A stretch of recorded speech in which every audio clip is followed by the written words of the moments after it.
आज खरंच खूप जास्ती थकले होते. सो हाय, हॅलो, गुड मॉर्निंग. मी अनिशा घेऊन आली आहे परत एकदा एक मिनी ब्लॉग.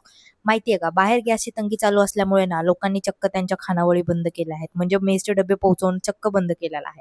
पण आपला मेस कधीच बंद होत नाही, कारण की आपल्या घरी आहेत चूल. तर आम्ही म्हणजे आउटसाइड एरियामध्ये राहतो, त्यामुळे आमच्याकडे पहिले मेसचे डबे येतही नसायचे, कारण की लोकांना अजिबात ओळखच नाही की ह्या कोपऱ्यामध्ये असे कोणतरी मेसचे डबे चालवतात वगैरे म्हणून.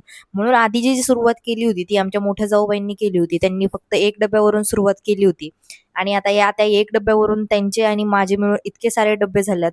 थोडक्यात सांगायचं गेलं तर आम्ही घरगुती बिझनेसच चालू केलेला आहे. स्वयंपाक करणं, डबे भरणं, ते डबे पोहोचवणं, इथपर्यंतचं काम वाढलं आहे. त्याच्यामुळेच मी खूप जास्ती दमले होते. डबे जास्त वाढल्यामुळे मला स्वयंपाकाचा अंदाजच नाही केला आणि घरातली सगळी भाजी वगैरे सगळं सगळं संपलं होतं. त्याच्यामुळे येताना वडापाव घेऊन आले होते, वडापाव खाल्ले आणि त्याच्यानंतर हे सगळे भांडे धुवून घेतले.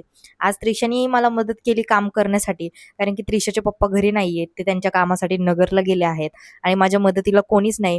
म्हणून आज माझी त्रिशानी मदत केली.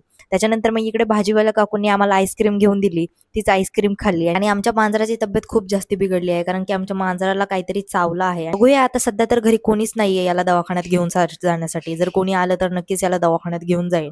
त्यानंतर असा होता माझा आजचा दिवस. भेटूया नेक्स्ट व्लॉग मध्ये. Okay, bye bye.